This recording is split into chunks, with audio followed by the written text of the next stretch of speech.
வணக்கம் நண்பர்களே. விஜயை தாக்குவது, விமர்சனம் செய்வது அப்படிங்கிற முடிவுக்கு அதிமுக வந்துருச்சு. இது எந்த அளவுக்கு பலன் தரும்? கொஞ்சம் லேட்டா ஆரம்பிக்கிறாங்களோ, இருந்தாலும் பரவாயில்ல, இப்பதான் ஆரம்பிச்சிருக்காங்க. ஆனா ரொம்ப நம்பிக்கையோடு இருந்தாங்க. கரூர் சம்பவத்துக்கு பிறகு ரொம்ப நம்பிக்கையோட அதிமுக இருந்தது. அதோ கொடி தெரியுது, பிள்ளையார் சுழி போட்டாச்சு அப்படின்னு எடப்பாடி பழனிசாமி சொன்னார். அதுக்கப்புறம் நான் அதுக்காக சொல்லலைங்க, எங்க கட்சி நம்பிக்கையோடு இருக்கு, எங்களுக்கு ஒரு நல்ல எதிர்காலம் இருக்கு, ஆட்சிக்கு வருவோம், இதுக்கு தான் பிள்ளையார் சுழி போட்டேன் அப்படின்னு கொஞ்சம் மாத்தி சொல்லிட்டார். ஆனா யாரும் நம்ப தயாரா இருக்கல. கரூர் சம்பவத்துக்கு முன்னால கூட தாவேகாவோட விஜயோட அதிமுகவுடைய மூத்த நிர்வாகிகள் டச்ல இருந்தாங்க, பேசிக்கிட்டு தான் இருந்தாங்க. எவ்வளவு இடம் போகலாம், எந்த அளவுக்கு இடங்களை பகிர்ந்து கொள்ளலாம் அப்படின்னு. விஜய் கிட்டத்தட்ட 80-100 சீட்டு கேட்டதாகவும் இல்ல துணை முதலமைச்சர் பதவி கேட்டதாகவும் செய்திகள் வந்துச்சு. ஆனா அதிமுக தரப்புல இன்னும் நீங்க தேர்தலே போட்டியிடல, உங்களுக்கு ஒரு 40 சீட்டு வரைக்கும் தரலாம் அப்படின்னு சொன்னதாகவும் செய்திகள் வந்தது. அதுக்கெல்லாம் தயாரா இருக்கல விஜய் தரப்பு, விஜய் தயாரா இருக்கல. அதுக்கப்புறம் கரூர் சம்பவம் நடந்துச்சு, எல்லாமே தெரியும். விஜய் தரப்பினர் சைலண்ட் ஆயிட்டாங்க. அந்த சம்பவத்திற்கு கடுமையான கண்டனங்கள் வந்துச்சு, முக்கியமாக எதிர்கட்சிகள் தரப்புல. ஆளும் கட்சி, ஆளும் அரசு சரியாக ஒரு நிர்வாகம் செய்யல, சரியான பாதுகாப்பு ஏற்பாடுகளை கொடுக்கல அப்படின்னு சொன்னாங்க. முதல்ல இத அண்ணாமலை தான் ஆரம்பிச்சாரு. அதுக்கப்புறம் எடப்பாடி தொடர்ந்து அரசுக்கு எதிராகவே பேச ஆரம்பிச்சாரு. இது விஜய்க்கு ஆதரவா போச்சு. விஜய் கட்சிக்காரங்க யாரும் வெளியே வந்து பேசாத போது மற்ற கட்சிகள், முக்கியமாக அதிமுக போன்ற கட்சிகளுடைய நிர்வாகிகள் தான் விஜய்க்கு சப்போர்ட் பண்ணி பேசுற மாதிரி ஆயிடுச்சு. எடப்பாடி தொடர்ந்து அப்படிதான் பேசிட்டு இருந்தார். கரூர் சம்பவத்திற்கு அரசு தான் பொறுப்பு, இதெல்லாம் பேசிட்டு இருந்தார். இது விஜய்க்கு ஆதரவா இருந்துச்சு. ஆனா ரொம்ப நம்பிக்கையோடு இருந்தார். விஜய் பலவீனமாகிட்டதான் நிறைய பேர் நினைச்சாங்க. எடப்பாடி பழனிசாமி நினைச்சார், இனி விஜய்க்கு ஒரு பாதுகாப்பு வேணும், பலம் வேணும் அப்படின்னா அதிமுகவை தான் நாடி வரணும் அப்படின்னு அவர் நினைச்சாரு. நிறைய பேர் நினைச்சாங்க, பாஜக கூட நினைச்சு அந்த அணிக்கு விஜய் வந்துருவாரு அப்படின்னு. ஆனா என்னாச்சு, ரொம்ப எதிர்பார்ப்போட இருந்தாங்க. இதுக்கு அதிமுக தொண்டர்களும் நிச்சயமாக இது மிகப்பெரிய கூட்டணி அமைய போகுது அப்படின்னு நினைச்சாங்க. நிறைய அரசியல் ஆர்வலர்கள், நிறைய அரசியல் வல்லுநர்கள் எல்லாம் என்ன சொன்னாங்க அப்படின்னா, அதிமுக பிளஸ் விஜய் சேர்ந்ததுன்னா 200 சீட்டு அப்படி எல்லாமே பேச ஆரம்பிச்சாங்க.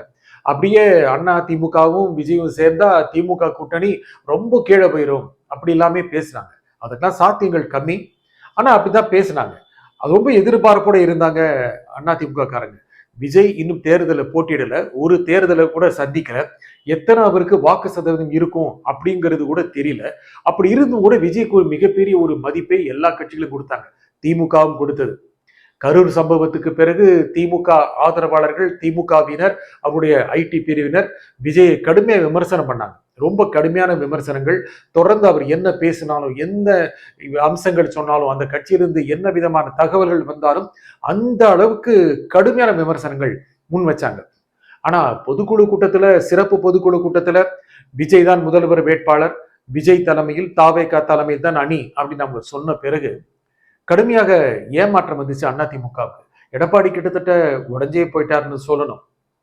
திமுக காரங்க நேரடியா அதிகம் விமர்சனம் பண்றதை கொஞ்சம் கொஞ்சம் நிறுத்திட்டாங்க. ரொம்ப விமர்சனம் பண்ணி விஜயை இன்னும் பெரிய அளவுக்கான ஒரு பிம்பமாக, பெரிய ஆளுமையாக மாற்றி விட வேண்டாம் அப்படின்னு திமுக தரப்புல பெரும்பான்மையானவர்கள் நினைக்கிறாங்க.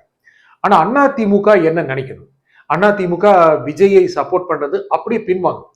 அவரு இனி தனியே போட்டியிடுவது திரு விஜய் தலைமை தான் அணி, அவர்தான் முதல்வர் வேட்பாளர் அப்படின்னு ஆன பிறகு அதிமுக காரங்க நிறைய பேர் விஜய விமர்சனம் பண்ண ஆரம்பிச்சிட்டாங்க. சில பேர் எதிர்மறையா, என்னங்க நீங்க ஒரு 10 படம் நடிச்சுட்டா உடனே அரசியலுக்கு வந்துடுறாங்க அப்படின்னு விஜய் தான் தாக்குனாங்க.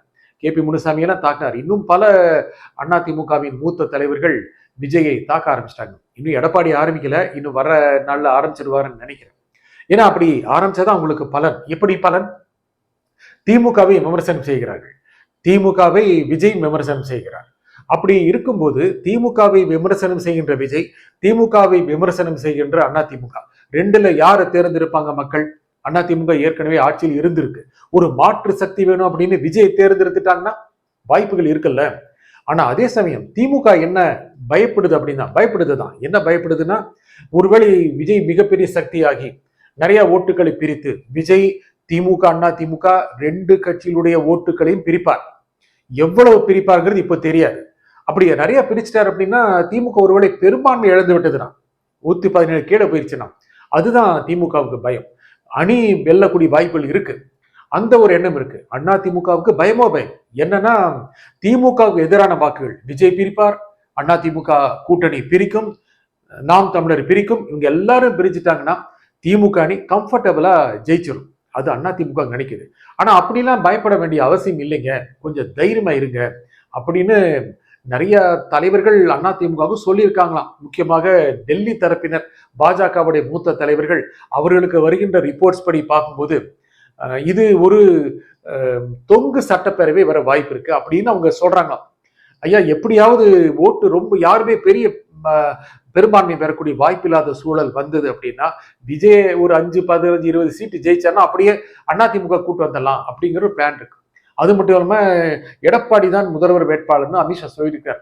அது எடப்பாடி ரொம்ப நம்புறாரு, ரொம்ப நம்பிக்கையோடு இருக்கிறார். இன்னைக்கு கொடுத்த பேட்டியில் கூட பாத்தீங்கன்னா ரொம்ப ஒரு நம்பிக்கையோட வருங்கால முதல்வர் தான் அப்படிங்கிற மாதிரி அவர் இருக்கிறார். அதுக்கு முக்கியமான காரணங்கள் டெல்லி கொடுக்கிற சப்போர்ட். டெல்லி இப்போ செங்கோட்டையனை சப்போர்ட் பண்ணல, ஓபிஎஸ் சப்போர்ட் பண்ணல, இவங்களெல்லாம் சரி ஓகே நீங்க உங்க வழியை பார்த்துட்டு போங்கிற மாதிரி டெல்லி வந்துருச்சு. ஏன்னா எடப்பாடி நம்பி போகணும், அவகையில ரெட்டையில இருக்கு, ரெட்டையிலை எந்த தொந்தரவும் இல்லாதபடி பிஜேபி பார்த்துக்கும், தொடர்ந்து கட்சிகளை பிரிச்சுட்டு இருக்கிறது திமுக லாபம் பெறும். இதுல பிஜேபி ரொம்ப தெளிவா இருக்கு, அது எடப்பாடி புரிஞ்சிருச்சு. ஆனால் விஜயை தொடர்ந்து கடுமையாக விமர்சித்தால் அதிமுகவும் தாக்கும், திமுகவும் தாக்கும் அப்படின்னா அவர் எவ்வளவுதான் பெரிய சக்தி இருந்தாலும் சின்னதா குறைஞ்சிருவாரு. அவரும் ஒரு சீமான் மாதிரி ஒரு 7-8% அளவுக்கு வாக்கு வாங்கி சின்ன கட்சி ஆயிடுவாரு. சின்ன கட்சின்னு நான் சீமான் கட்சியை சொல்லலை, தொடர்ந்து வளர்ந்துட்டு இருக்கிறார். 1% 8.5% வந்துட்டாரு. அடுத்த தேர்தலில் இன்னும் அவர் பெரிய அளவுக்கான தாக்கம் கொடுக்கக்கூடிய வாய்ப்பு இருக்கு. ஒருவேளை அந்த அளவுக்கு 6-7% விஜய் குறைஞ்சிட்டாரு அப்படின்னா அதிமுக திமுக 2 அணிதான் இருக்கும். இது அதிமுகவுக்கு ரொம்ப நம்பிக்கை கொடுக்குது, எடப்பாடிக்கு ரொம்ப நம்பிக்கை கொடுக்குது. சரி இந்த ரூட்ல போவோம், விஜயை விமர்சனம் பண்ணுவோம், என்ன வருதோ பார்ப்போம் அப்படின்னு இறங்கிட்டாங்க. ஒருவேளை தேர்தலுக்கு பிறகு வேணுமென்றால் கூட்டணி அமைத்துக் கொள்ளலாம். தேர்தலுக்கு பிறகு இப்போ விஜய் எதுக்கு ஸ்டாப்டா வச்சுக்கிறது? ஆனா என்னன்னா கொஞ்சம் லேட்டா ஆரம்பிக்கிறாங்க. ஒரு மாசம் கிட்டத்தட்ட சப்போர்ட்டிவாவே இருந்துட்டு இப்போ ஆரம்பிக்கிறாங்க. மக்கள் கவனிச்சுட்டு இருக்காங்க. அதிமுக தொண்டர்கள் அதிமுக ஆதரவாளர் பார்த்துட்டு இருந்தாங்க. என்னங்க நேற்று வரைக்கும் விஜய் வருவாரு, பிள்ளையார சொல்லி போட்டாச்சுன்னு சொல்லிட்டு இருந்தாங்க, இப்ப திட்ட ஆரம்பிச்சிட்டீங்களே அப்படின்னு நினைப்பாங்கல்ல. ஓஹோ இந்த பழம் புளிக்கும், இந்த பழம் புளிக்கும் நினைச்சிட்டீங்க போல இருக்கு அப்படின்னு நினைப்பாங்கல்ல. மக்கள் ரொம்ப விழிப்புணர்வோடு இருக்காங்க. இன்னைக்கு எவ்வளவு ஊடகங்கள் இருக்கு, ஏராளமான தொலைக்காட்சிகள், நூற்றுக்கணக்கான வலைக்காட்சிகள் எல்லாமே இருக்கிறதால மக்கள் சிந்திச்சுட்டு இருக்காங்க. ஆகையால விஜய் தாக்குவது, விஜய் விமர்சனம் பண்ணுவது அதிமுக லாபம் தான். ஏன்னா திமுகவும் விமர்சனம் பண்ணி தான் ஓட்டு வாங்குவான். திமுக அதிமுக கடுமையான விமர்சனம் பண்ணி வாங்கும்.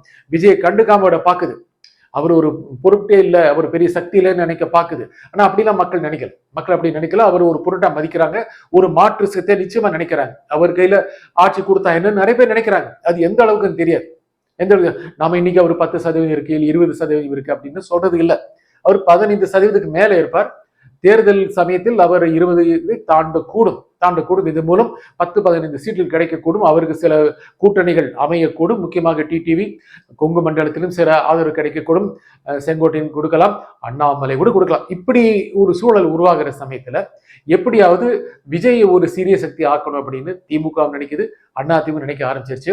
அவங்களுக்கு இது மிகப்பெரிய பலன் கொடுக்கும். அந்த வழியில போனாதான் நல்லா இருக்கும். அதனால ரொம்ப ஓட்ஸை கிட்டத்தட்ட லிமிட் பண்றாங்க ஒவ்வொருத்தரும். திமுக ஓட்டு எவ்வளவு, விஜயோட ஓட்டு எவ்வளவு, அதிமுக ஓட்டு எவ்வளவு அப்படின்னு கொஞ்சம் அன்கிளியரா இருந்தது, கிளியர் ஆக்கிட்டு இருக்காங்க. இதை பயன்படுத்தி கொண்டு மேலே போக வேண்டும், அடுத்த தேர்தலில் வெற்றியை சாதிக்க வேண்டும் அப்படின்னு நிச்சயமா அதிமுக நினைக்குது. அது வெற்றி பெறுமான்னு பார்ப்போம். நன்றி, வணக்கம்.